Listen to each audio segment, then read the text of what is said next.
성도 여러분, 안녕하세요. 4월 23일 목요일 아침 말씀 시간입니다. 오늘 함께 나누실 하나님 말씀은 창세기 29장 21절에서 35절까지입니다. 야곱이 라반에게 이르되 내 기한이 찼으니 내 아내를 내게 주소서. 내가 그에게 들어가겠나이다. 라반이 그곳 사람을 다 모아 잔치하고 저녁에 그의 딸 레아를 야곱에게로 데려가매 야곱이 그에게로 들어가니라. 라반이 또 그의 여종 실바를 그의 딸 레아에게 시녀로 주었더라. 야곱이 아침에 보니 레아라. 라반에게 이르되 외삼촌이 어찌하여 내게 이같이 행하셨나이까? 내가 라헬을 위하여 외삼촌을 섬기지 아니하였나이까? 외삼촌이 나를 속이심은 어찌 됨이니이까? 라반이 이르되 언니보다 아우를 먼저 주는 것은 우리 지방에서 하지 아니하는 바니라. 이를 위하여 7일을 채우라. 우리가 그도 네게 주리니 네가 또 나를 7년 동안 섬길지니라. 야곱이 그대로 하여 그 7일을 채우매 라반이 딸 라헬도 그에게 아내로 주고 라반이 또 그의 여종 빌하를 그의 딸 라헬에게 주어 시녀가 되게 하매 야곱이 또한 라헬에게로 들어갔고 그가 레아보다 라헬을 더 사랑하여 다시 7년 동안 라반을 섬겼더라. 여호와께서 레아가 사랑받지 못함을 보시고 그의 태를 여셨으나 라헬은 자녀가 없었더라. 레아가 임신하여 아들을 낳고 그의 이름을 르우벤이라 하여 이르되 여호와께서 나의 괴로움을 돌보셨으니 이제는 내 남편이 나를 사랑하리로다 하였더라. 그가 다시 임신하여 아들을 낳고 이르되 여호와께서 내가 사랑받지 못함을 들으셨으므로 내게 이 아들도 주셨도다 하고 그의 이름을 시므온이라 하였으며 그가 또 임신하여 아들을 낳고 이르되 내가 그에게 새 아들을 낳았으니 내 남편이 지금부터 나와 연합하리로다 하고 그의 이름을 레위라 하였으며 그가 또 임신하여 아들을 낳고 이르되 내가 이제는 여호와를 찬송하리로다 하고 이로 말미암아 그가 그의 이름을 유다라 하였고 그의 출산이 멈추었더라. 아멘. 믿음이 가는 사람이 건넨 약속은 난감한 상황 속에서도 빛을 잃지 않습니다. 자녀를 향해 너를 꼭 돌봐줄 거야 약속하는 부모의 약속은 집안 곳곳에 붉은 차압딱지가 붙는 불안한 모습을 자녀가 보더라도 자녀의 마음속에는 흔들림 없는 바위처럼 자리합니다. 내가 너와 함께 있어 내가 어디로 가든지 너를 지키리라 하신 하나님의 약속을 받은 야곱이었습니다. 비록 형의 위협을 피해 부모님이 계신 집을 떠나 외삼촌 집으로 도망하는 상황이었지만 야곱에게는 나는 여호와니 너의 조부 아브라함의 하나님이요 이삭의 하나님이라. 네가 누워 있는 땅을 내가 너와 네 자손에게 주리니 네 자손이 땅의 티끌같이 되어 네가 서쪽과 동쪽과 북쪽과 남쪽으로 퍼져 나갈지며 땅의 모든 족속이 너와 네 자손으로 말미암아 복을 받으리라 하신 하나님의 약속이 있었습니다. 이 약속을 하나님은 꼭 지키시리라. 베델의 한 돌을 베개 삼아 누웠던 야곱은 돌덩이처럼 굳게 믿었습니다. 그 바위같이 굳건한 믿음이 그의 앞길이 순탄하든 비바람이 휘몰아치든 여전할 수 있었을까요? 집을 떠나 하란에 이른 야곱은 외삼촌 라반의 둘째 딸 라헬을 만나서 사랑에 빠졌고 결혼하기 위하여 라반이 제시한 조건부 기간 7년을 마치 며칠처럼 여기며 결국에는 충족시켰습니다. 그러자 야곱이 라반에게 요구했습니다. 내 기한이 찼으니 내 아내를 내게 주소서. 이 말을 하는 야곱의 마음에는 내가 너와 함께 있어 네가 어디로 가든지 너를 지키리라 하셨던 하나님의 약속이 생동감 있게 들리는 듯 했을 것입니다. 형 에서와의 사건으로 꼬일 대로 꼬였던 인생이 하나님을 만나고 약속을 받은 이후에는 순조롭게 풀리는 듯 했습니다. 역시 약속을 지키시는 하나님이시구나. 그는 생각했을 것입니다. 그러나 순항하는 인생에 갑작스러운 브레이크가 잡혔습니다. 라반이 야곱을 의도적으로 속인 것입니다. 첫날 밤 라헬의 얼굴을 가렸던 베일이 벗겨지자 레아의 얼굴이 나타난 것입니다. 삼촌이 결혼 사기를 펼친 것입니다. 외삼촌이 어찌하여 내게 이같이 행하셨나이까? 내가 라헬을 위하여 외삼촌을 섬기지 아니하였나이까? 외삼촌이 나를 속임은 어찌 됨이니이까? 그렇게도 꾀를 내어 속이는 일에 뛰어났던 야곱이었습니다. 형 에서를 속여서 장자권을 빼앗고 아버지 이삭을 속여 축복 기도를 받았던 야곱이 이번엔 삼촌 라반에게 크게 당한 것입니다. 그럼에도 라반은 자신의 거짓말을 교묘하게 정당화합니다. 서열에 따라 자식들을 결혼시키는 관습을 들어 첫째 딸을 먼저 시집 보내고 나서야 둘째 딸을 결혼시킬 수 있다는 것이었습니다. 그러면서 라반은 라헬과의 결혼을 간절히 원하는 야곱에게 또 다른 부당한 조건을 내걸었습니다. 당시 결혼식이 보통 7일간 지속되었습니다. 7일이 지나면 라헬과도 결혼시켜 주겠다는 것입니다. 단, 그 이후에 또다시 7년 동안 라반을 섬겨야 하는 불공정한 조건이었습니다.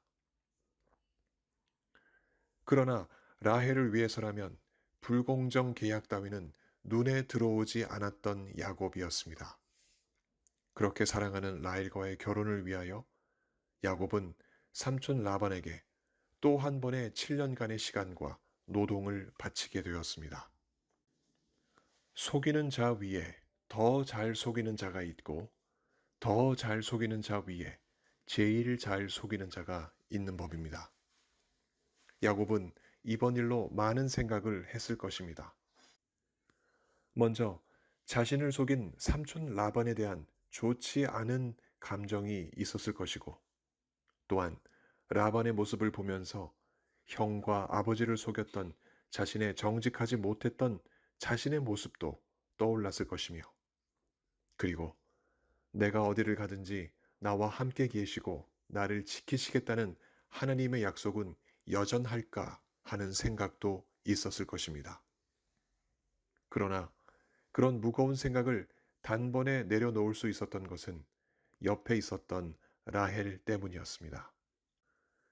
야곱의 모든 수고와 괴로움을 위로해 주는 이는 누구도 아닌 라헬이었을 것입니다. 그런 라헬을 야곱은 진심으로 사랑했습니다. 한편 첫 번째 부인인 레아는 상황이 달랐습니다. 야곱은 레아를 그처럼 사랑하지는 않았습니다. 그렇게 자신의 감정에 충실하게 사랑의 대상을 정하는 야곱이었습니다. 그러나 그때 하나님은 소외되었던 레아에게 찾아오셨습니다. 하나님은 남편에게 사랑받지 못하는 레아에게 큰 은혜를 베푸셔서 야곱의 아들들을 넷이나 낳도록 이끌어 주셨습니다. 그렇게 낳은 첫째 아들을 레아는 르우벤이라 했고 그 이름에 여호와께서 자신의 괴로움을 돌보셨다는 의미를 담았습니다. 둘째 아들은 시므온이라 했습니다. 여호와께서 자신이 사랑받지 못함을 들으셔서 아들을 주셨다는 의미를 그 이름에 담았습니다. 셋째 아들은 레위였습니다. 남편 야곱이 이제부터 자신과 연합하리라는 뜻을 그 이름에 담았습니다. 마지막 넷째 아들은 유다였습니다. 이제 여호와를 찬송하겠다는 뜻을 그 이름에 담았습니다. 이렇게 남편에게 사랑받지 못했던 레아가 네 아들을 줄줄이 낳게 된 것은 무슨 연유였을까요? 하나님이 레아를 돌보셨던 이유에서였습니다. 의도치 않게 장녀라는 이유로 아버지 라반에 의해 야곱과 축복받지 못하는 결혼을 했던 그녀였습니다. 남편의 사랑스러운 눈빛 한 번 받지 못했던 불행했던 여인이었습니다. 그랬던 그녀를 야곱의 집안에서 장남을 비롯한 아들 넷을 둔 당당한 안주인으로 하나님이 세워주셨습니다. 이를 위하여 하나님은 레아를 돌보지 않고 온통 라헬에게만 마음이 가 있는 야곱의 마음을 레아에게로 돌리셨습니다. 어떻게 그리하셨을까요? 야곱이 기대했던 라헬의 태가 열리지 않고 있었을 때 하나님은 레아의 태를 열어주신 것이었습니다. 그리하여 야곱 집안의 대를 이을 자녀들을 생산하지 못하는 라헬을 대신하여 레아가 아들들을 넷이나 생산할 수 있었습니다. 인생이 사람의 생각과 계획대로 펼쳐지는 것이 아니라 하나님의 주권적인 역사에 따라 펼쳐진다는 사실을 이 사건이 여실히 보여주고 있습니다. 하나님이 야곱에게 주셨던 약속과 관련하여 이 사건은 우리에게 무엇을 말하고 있을까요? 야곱의 눈에 가려진 듯한 그 약속이 하나님의 주권적인 역사에 따라 역동적으로 이루어져 가고 있음을 말하고 있습니다. 내가 너와 함께 있어 네가 어디로 가든지 너를 지키리라 하신 하나님의 약속은 레아를 통하여 야곱의 가문을 지키는 일로 이어졌습니다. 레아가 낳은 네 아들 중 유다를 보십시오. 유다의 가문에서 예수님이 탄생하지 않으셨습니까? 예수님은 단순히 유다 가문에서 난 야곱의 후손 중 한 사람이 아니십니다. 누구도 예상치 못했던 레아의 아들들 중 하나로부터 하나님의 약속을 성취하시는 구원자로 오신 것입니다. 예수님은 하나님이 야곱에게 주셨던 그 약속, 곧 땅의 모든 족속이 너와 네 자손으로 말미암아 복을 받으리라 하신 그 말씀에서 예시된 그 자손으로 땅의 모든 족속에게 복을 주시는 주체자이십니다. 그렇게 하나님은 약속대로 야곱을 지키시려 그를 통하여 레아로 하여금 유다를 낳게 하시고 그 결과 유다의 가문을 통하여 우리가 예수 그리스도를 구세주로 영접하여 영적으로 아브라함과 이삭과 야곱의 후손이 되게 하셨습니다. 이는 기막힌 하나님의 구원 섭리이고 하나님의 주권적인 역사가 아닐 수 없습니다. 바로 이 점에서 레아의 슬픔을 돌보신 하나님의 역사는 먼 나라의 옛 이야기가 아니라 오늘 우리에게 직결된 이야기입니다. 레아의 슬픔을 하나님이 거두어 주시지 않으셨다면 오늘 우리의 슬픔도 하나님께로부터 위로를 얻지 못했을 것입니다. 예수님을 만나지도 못했을 것이고 구원도 얻지 못했을 것입니다. 그럼에도 우리가 이렇게 예수님을 믿고 구원을 얻어 살게 된 것은 하나님께서 레아를 돌보시는 방법으로 야곱에게 주셨던 약속을 이루어 가셨기 때문입니다. 비록 야곱이 하나님의 약속이 자신에게서 신실하게 성취되어 가는 것을 미처 깨닫지 못하고 라헬에게 집착해 있었지만 하나님은 야곱에게 일어난 일련의 사건들을 통하여 신실하게 야곱에게 주신 그 약속을 성취해 나아가셨습니다. 오늘 우리에게도 마찬가지입니다. 우리에게 주신 하나님의 약속이 하나씩 하나씩 성취되어 가는 것을 미처 깨닫지 못하고 현실의 문제에 붙잡혀 있어도 하나님은 우리에게 주신 그 약속을 우리 가운데 일어나는 일련의 사건들을 통하여 신실하게 이루어 가십니다. 그 하나님의 약속은 무엇입니까? 우리에게 하나님은 무슨 약속을 주셨습니까? 하나님이 야곱에게 내가 너와 함께 있어 네가 어디로 가든지 너를 지키리라 하셨던 약속처럼 오늘 우리에게는 예수님의 그 약속이 있습니다. 볼지어다 내가 세상 끝날까지 너희와 항상 함께 있으리라 하시니라. 이 약속이 우리 모두에게 이루어지도록 성부 하나님과 성자 예수님은 그 보증으로 우리에게 성령을 주셨습니다. 바울이 그 사실을 이렇게 기록합니다. 우리를 너희와 함께 그리스도 안에서 굳건하게 하시고 우리에게 기름을 부으신 이는 하나님이시니 그가 또한 우리에게 인치시고 보증으로 우리 마음에 성령을 주셨느니라. 고린도후서 1장 21절에서 22절까지의 말씀이었습니다. 우리와 함께 하시고 우리를 지키시는 성삼위 하나님의 은혜는 예수님이 이 땅에 다시 오시는 그 순간까지 그리고 그 이후 영원한 천국에서의 삶에도 영원할 것입니다. 그 영원한 은혜가 우리가 마시고 내쉬는 공기처럼 오늘도 우리에게 쉼 없이 흐르고 있습니다. 오늘 어떠한 상황을 만나도 성령 하나님이 우리와 함께 하시며 우리를 지켜주십니다. 이 믿음 흔들리지 않고 하나님의 약속을 더욱 굳건히 믿고 승리하시는 귀한 하루 보내시길 이 아침 예수 그리스도 이름으로 간절히 축원합니다. 함께 기도하시겠습니다.